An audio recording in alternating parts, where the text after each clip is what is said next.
नमस्कार दोस्तों, स्वागत है हमारे YouTube चैनल पीएलसी ब्लॉगर में। आज की इस वीडियो लेक्चर में हम बात करेंगे कि सीमेंस पीएलसी और बीएफडी के बीच में कैसे कम्युनिकेशन करेंगे। कम्युनिकेशन करने के लिए मल्टीपल वे है, बट अभी के टाइम पे हम मोड बस आरटीयू कम्युनिकेशन करेंगे। मैंने ऑलरेडी मोड बस आरटीयू कम्युनिकेशन कर रखा है। देखेंगे कि I0.0 को जैसे ही प्रेस करूंगा ये मेरी मोटर फॉरवर्ड डायरेक्शन में रोटेट होने लगेगी। अगर मैं अपनी बीएफडी दिखाऊं तो देखेंगे कि बीएफडी की फ्रीक्वेंसी इंक्रीज हो रही है। और मोड बस कम्युनिकेशन करने के लिए सिर्फ दो ही वायर की रिक्वायर्ड पड़ती है। मैंने एक को P प्लस पे कनेक्ट किया है, दूसरे को N निगेटिव पे कनेक्ट किया है। अगर मैं अपनी पीएलसी दिखाऊं तो अब मेरे पीएलसी में देखेंगे इसको कम्युनिकेशन बोर्ड बोलते हैं। यहाँ पर देखेंगे कि मैंने इसकी वायरिंग कैसे किया है, दोनों को शॉर्ट कर करके वायरिंग किया है। मैंने इसको काफ़ी डिटेल थ्योरी में बताया था दोस्तों कि कैसे आप इसकी वायरिंग करेंगे, कैसे आपको पैरामीटर इंटर करना है। अभी के टाइम पे मैं क्या करता हूँ, स्टॉप करता हूँ। देखिए दोस्तों, क्या है ये कम्युनिकेशन। ऐसा नहीं कि आप 5 मिनट में और 10 मिनट में कम्युनिकेशन आपको सीख जाएंगे, थोड़ा सा टाइम देना होता है। इसीलिए मैंने थ्योरी वीडियो में काफ़ी अच्छे से एक्सप्लेन किया था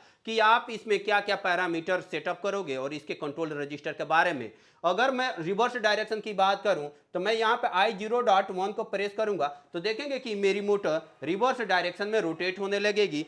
सेम टू सेम आप इसकी फ्रीक्वेंसी अभी भी सेम फ्रीक्वेंसी पे देख सकते हैं कि ये मेरी फ्रीक्वेंसी निगेटिव दिखा रहा है, निगेटिव का साइन, और यहाँ पे एक रोटेशन का साइन अपोजिट डायरेक्शन को दिखा रहा है। तो इस तरीके से दोस्तों देख सकते हैं कि अभी मेरा जो सक्सेसफुली पीएलसी और बीएफडी के बीच में कम्युनिकेशन डन है। अब इसके लिए कैसे पीएलसी प्रोग्राम राइट करेंगे आइए हम देख लेते हैं। तो आइए दोस्तों प्रोग्राम को समझ लेते हैं। तो सबसे पहले मैंने एमबी मीन्स मोड बस कम्युनिकेशन लोड डेटा, मैंने यहाँ पे एक इंस्ट्रक्शन यूज किया है। ये इंस्ट्रक्शन हमारा कम्युनिकेशन का पैरामीटर सेटअप करने के लिए यूज होगा। मीन्स देखेंगे RS485 बॉड रेट 9600 और मेरा 2 मीन्स पैरिटी को रिप्रेजेंट करेगा। ये इंस्ट्रक्शन आपको मिल जाएगा। आप यहाँ कम्युनिकेशन में आएंगे, कम्युनिकेशन में आने के बाद कम्युनिकेशन प्रोसेसर में आएंगे और यहाँ पे आपको मोड बस में मिल जाएगा यहाँ पे एमबी कॉम लोड। इसी इंस्ट्रक्शन को यहाँ से पिक एंड प्लेस करना है यहाँ पे। और यहाँ पे जो भी बॉड रेट पैरिटी सेटअप है, अगर आप इस इंस्ट्रक्शन का डिटेल चेक करना चाहते हैं तो इसको सेलेक्ट करके F1 की प्रेस कर देंगे तो आपको यहाँ से इसका डिटेल्स मिल जाएगा। आप इसके हेल्प सेक्शन पे चले जाएंगे और यहाँ पर देखेंगे कि एमबी कॉम लोड कॉन्फ़िगर, और इसके लिए पोर्ट के लिए बता रहा है कि कौन सा पोर्ट आपने यूज किया, means RS485। Baud rate parity यहाँ पे देखेंगे कि 0 मीन्स नॉन, 1 माने ऑड और 2 माने इवन को रिप्रेजेंट करेगा। तो ये आप इसका क्या कर सकते हैं, डिटेल चेक कर सकते हैं।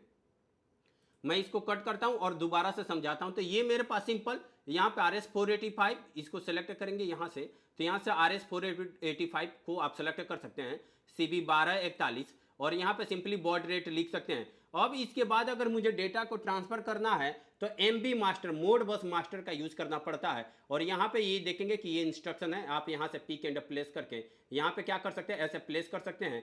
MB1 मीन्स मोड बस मास्टर मेरे पास ऑलरेडी यहाँ पे देखेंगे कि MB0 है और यहाँ पे क्या आ गया MB1 मोड बस मास्टर। आप इसी के अकॉर्डिंग क्या कर सकते हैं, डेटा का फीड कर सकते हैं। MB address means station number को रिप्रेजेंट करता है और ये मोड 0 मीन्स डेटा को रीड करने को बताता है और 1 मीन्स डेटा राइट करना होता है। और आपने किस में डेटा को राइट करना, मैं इसको डिलीट कर देता हूं।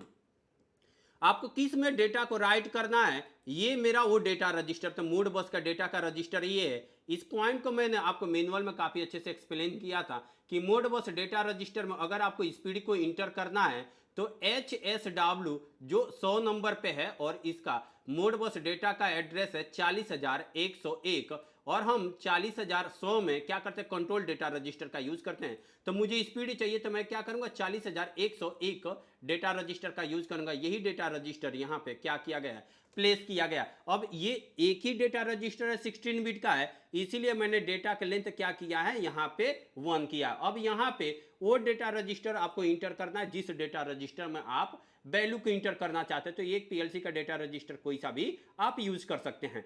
अब इसके अलावा अब देखेंगे क्योंकि ये स्पीड है, अब हमारे यहाँ पे कुछ सिस्टम होता है। देखेंगे कि इसमें स्केलिंग फैक्टर होता है और स्केलिंग फैक्टर जो होता है 0.00305 होता है। ये स्केलिंग फैक्टर कैसे मिलता है आपको दोस्तों, क्या होता है कि जब आप अगर 1000 वैल्यू को राइट करते हैं ना, मीन्स फ्रीक्वेंसी अगर 1000 राइट करेंगे, अगर मैं कैलकुलेटर पे दिखाऊं सो डेट आप समझ पाएँ स्केलिंग फैक्टर ये कैसे मिलता है, मैं एक बार समझा देता हूं।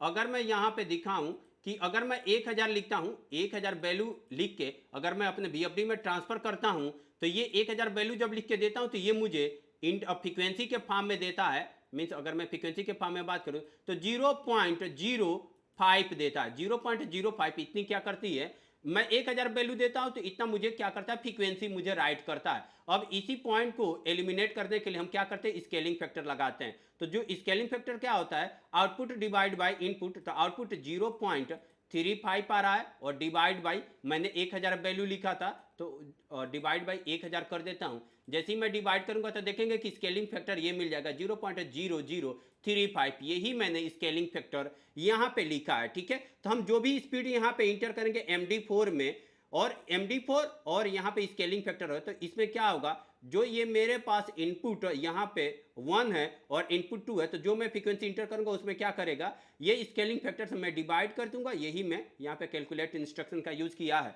अगर आप इस सीमेंस पीएलसी की प्रोग्रामिंग अगर नहीं जानते कि कैसे करना है और कैलकुलेट इंस्ट्रक्शन को कैसे यूज करना है, तो आप कमेंट करेंगे तो मैं इसकी कंप्लीट प्रोग्रामिंग भी सिखा सकता हूं आपको। कि जो मेरे पास जो इनपुट यहाँ पे 2 है, जो भी वैल्यू इंटर करूंगा उसमें डिवाइड होगा इस स्केलिंग फैक्टर से, और जो रिजल्ट मूव होगा मेरा MD8 में मूव होगा। अब मैंने क्या किया, एक ABS इंस्ट्रक्शन लगा दी। ABS मीन्स एब्सोल्यूट इंस्ट्रक्शन, क्योंकि ये मेरे पास रियल वैल्यू है। ये वैल्यू जो है मेरे पास जो स्पीड, ये मेरे पास इंटीजर है 16 बिट का, ये 32 बिट का, क्योंकि रियल है। अब इसको एब्सोल्यूट करके मैंने क्या कर दिया, इसको इंटीजर में कन्वर्ट कर दिया। MW80 में, MW80 वही डेटा रजिस्टर जो मैं यहाँ पे वैल्यू इंटर करूंगा उसके अकॉर्डिंग यहाँ पे क्या आ जाएगी, वैल्यू आएगी। अब आइए थोड़ा सा, ये तो स्पीड की बात रही। अगर आप कंट्रोल की बात करेंगे, means control means start stop का कमांड देना है, तो सिंपल यही मोड बस जो MB यही इंस्ट्रक्शन मैं यूज करूंगा, यही कॉपी करके यहाँ पे पेस्ट कर दूंगा। मोड बस का डेटा एड्रेस वन ही रहेगा, राइट करना है तो 1 रहेगा, और 40100 का यूज करूंगा। ये मेरा क्या रहेगा, कंट्रोल वर्ड रहेगा।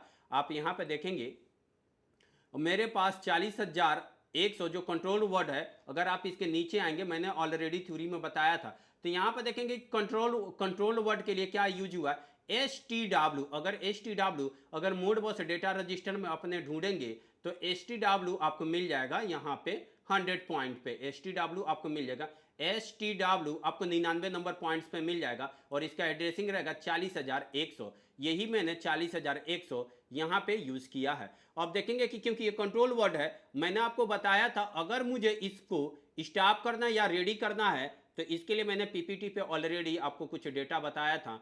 यहाँ पाएंगे तो देखेंगे कि मैंने रेडी के लिए 47E जो कि हेक्स वैल्यू 471 है, ये 471 क्या करेगा, रेडी का भी कार्य करेगा और इसे स्टॉप भी हो जाएगा। अगर मुझे इसको फॉरवर्ड डायरेक्शन में रन करना है तो मैं हेक्स वैल्यू यहाँ पे 47F यूज करूंगा। यही मैंने क्या किया, यहाँ पे देखेंगे रेडी अगर मुझे फॉरवर्ड डायरेक्शन में रन करना है तो मैं 47F का यूज करूंगा। यही मैंने 47F यहाँ पे लिखा है। अगर मुझे रिवर्स डायरेक्शन में चलना है तो C7F का यूज करूंगा। देखेंगे कि रिवर्स में अगर रन करना है तो C7F यूज करूंगा, और यही मैंने क्या किया है, रिवर्स में C7F का यूज किया है। अगर स्टॉप करना होगा तो मैं क्या करूंगा, 47E का यूज करूंगा। ये वैल्यू ऑलरेडी मैंने 47E का यूज करूंगा। ये वैल्यू मैंने ऑलरेडी आपको थ्योरी वाले वीडियो में बताया है। अगर आपको नहीं समझ में आ रहा तो थ्योरी वाला वीडियो देखिए, सो दैट आप समझ पाएं। अब इसके बाद समझिए, इसके बाद अगर मुझे डेटा को राइट करना है तो मैं डेटा को कैसे राइट करूंगा। देखेंगे कि मोड बस कम्युनिकेशन में डेटा को सेंड और रिसीव करना होता है। तो यहाँ पे मैंने रिक्वेस्ट के लिए क्या यूज किया है, यहाँ पे MW10 काउंटर के लिए एक यूज किया। जब जैसे ही वैल्यू मेरी, जैसे ही इस काउंटर की वैल्यू 0 होगी तो एक रिक्वेस्ट भेजेगा। ठीक है, एक रिक्वेस्ट किसके लिए भेजेगा, स्पीड को सेट करने के लिए। अब ये 1, और दूसरी जो मैंने मोड बस का यूज किया है, यहाँ पे जैसे ही मीन्स ये काउंटर 1 होगी, काउंटिंग करेगा, तो ये मेरे पास जो डेटा भेजेगा कंट्रोल वर्ड के लिए, मीन्स स्टार्ट और स्टॉप के बारे में भेजेगा। और ये डेटा आएगा कहाँ से, यहाँ से मैं मोड बस का डन बिट और मोड बस का एरर बिट लिया हूँ। यहाँ पे जो मोड बस का डन बिट और एरर बिट लिया हूँ, जैसे ये मेरा मोड बस का डन बिट और एरर बिट किसी कोई भी इनेबल होता है तो यहाँ पे काउंटर मेरा 1 काउंटिंग करेगा। जैसे ही मीन्स पहले तो बाय डिफॉल्ट 0 रहेगा, अगर 0 रहेगा तो सीधे क्या करेगा, इस रिक्वेस्ट को भेजेगा। और जैसे ही मेरा यहाँ पे डन या फिर एरर आता है मोड बस में, तो ये क्या करेगा, एक और इंक्रीमेंट करेगा। 1 आएगा तो 1 आएगा तो 1 मीन्स यहाँ पे कंट्रोल वर्ड में मेरा डेटा ट्रांसफर होगा। और इस तरीके से जैसे ही ये 2 काउंटिंग करेगा तो 2 काउंटिंग करते समय मैं क्या कर दूंगा, इस काउंटर में मैं 0 मूव कर दूंगा। तो और इस तरीके से क्या कर सकता हूं, एक मैं प्रोग्राम को राइट कर सकता हूं। अब देखिए इस पूरे प्रोग्राम को क्या करते हैं, पीएलसी में एक बार ट्रांसफर करते हैं और इसमें फ्रीक्वेंसी और समझाता हूं। यहाँ पे नो एक्शन के बजाय यहाँ पे एक्सेप्ट ऑल करना है। देन आफ्टर इसको आप लोड कर दीजिए। लोड करने के बाद इसको मैं क्या करता हूँ, फिनिश करता हूँ। फिनिश करने के बाद हम क्या करते हैं, मॉनिटर मोड पे चलते हैं। अभी के केस में आप मेरे VFD में देखना, अभी के केस में मेरे VFD में देखना, मैं VFD को अपने दिखाता हूं तो देखेंगे कि VFD में अभी क्या दिखा रहा है कि 0 हर्ट्ज दिखा रहा है यहाँ पे। अभी मैं क्या करता हूँ, इसकी फ्रीक्वेंसी इंटर करता हूँ। तो फ्रीक्वेंसी इंटर करने के लिए जो मैं कैलकुलेशन किया था यहाँ पे इंटर करेंगे, तो यहाँ पे मैं इंटर करता हूँ 10 हर्ट्ज, और मैं यहाँ पे कितना इंटर करता हूँ 10 हर्ट्ज, मीन्स 10 इंटर करता हूँ। तो देखेंगे कि यहाँ पे मेरी जो फ्रीक्वेंसी है 10.01 आ रहा है, क्योंकि स्केलिंग मैंने 0.00305 से किया है। ये थोड़ी सी बढ़ के आ रही है। अगर मैं इसकी थोड़ी सी और फ्रीक्वेंसी इंक्रीज करता हूँ, इंक्रीज मीन्स 25 हर्ट्ज से इंटर करता हूँ यहाँ पे, तो देखेंगे कि यहाँ पे मैं ओके करता हूँ, तो देखेंगे कि यहाँ पे 25.02 आया है। आप थोड़ी सी स्केलिंग फैक्टर इसका कम कर सकते हैं। स्केलिंग फैक्टर कम करने के बजाय इंक्रीज करेंगे, ज़्यादा करेंगे तभी जाके ये वैल्यू कुछ रिड्यूस करेगा। 305 के जगह पे मैं यहाँ पे 306 कर देता हूँ। दोबारा से क्या करते हैं, इसको यहाँ पे इस प्रोग्राम को डाउनलोड करते हैं। आप यहाँ से स्केलिंग फैक्टर इसका निकाल सकते हैं। इसका स्केलिंग फैक्टर यहाँ पे यही बनेगा। मैं थोड़ा सा दिखा देता हूँ आपको एक बार, और दोबारा से मॉनिटर करते हैं। यहाँ पे मैंने 25 डाला है, तो यहाँ पे मेरे पास 24.93 आ गया। आई थिंक ये ज़्यादा बेहतर यही रहेगा कि 25 ही मीन्स 30 ही रखें। आप यहाँ से कुछ और भी वैल्यू बढ़ा सकते हैं। यहाँ पे मैं 5 एक कर देता हूँ, ओके। और इसके बाद में मैं क्या करता हूँ, इस पूरे प्रोग्राम को एक बार ट्रांसफर करता हूँ और इसको एक्सेप्ट ऑल, देन आफ्टर हम इसको ओके कर देते हैं। ये स्केलिंग फैक्टर है। थोड़ा सा स्केलिंग फैक्टर का ध्यान देंगे, कैसे स्केलिंग फैक्टर निकालना है मैंने ऑलरेडी यहाँ पे बताया है। देखेंगे कि मैंने 25 इंटर किया है, तो अभी भी कितनी वैल्यू दिखा रहा है यहाँ पे 24.49 दिखा रहा है। तो आप स्केलिंग फैक्टर को समझ सकते हैं, थोड़ा सा स्केल कर सकते हैं। अगर मैं अपना कंप्लीट पिक्चर दिखाऊं, तो अगर मैं कंप्लीट पिक्चर दिखाऊं तो यहाँ पर देखेंगे कि ये मेरे पास क्या है, स्टार्ट का है। जैसे ही मैं स्टार्ट का कमांड देता हूँ, ये मेरी मोटर रोटेट होने लगेगी। अगर मैं इसको स्टॉप करता हूँ तो ये देखेंगे कि स्टॉप हो जाएगा। अगर मैं इसको रिवर्स डायरेक्शन में रोटेट करना चाहता हूँ तो यहाँ से देखें रिवर्स डायरेक्शन में रोटेट हो रहा है। अगर मैं इसकी फ्रीक्वेंसी चेंज करने की बात करूँ तो यहाँ पे मैं इसकी फ्रीक्वेंसी क्या कर सकता हूँ, चेंज कर सकता हूँ। यहाँ पे मैं 50 कर देता हूँ, और 50 करने के बाद देना पर ओके करता हूँ।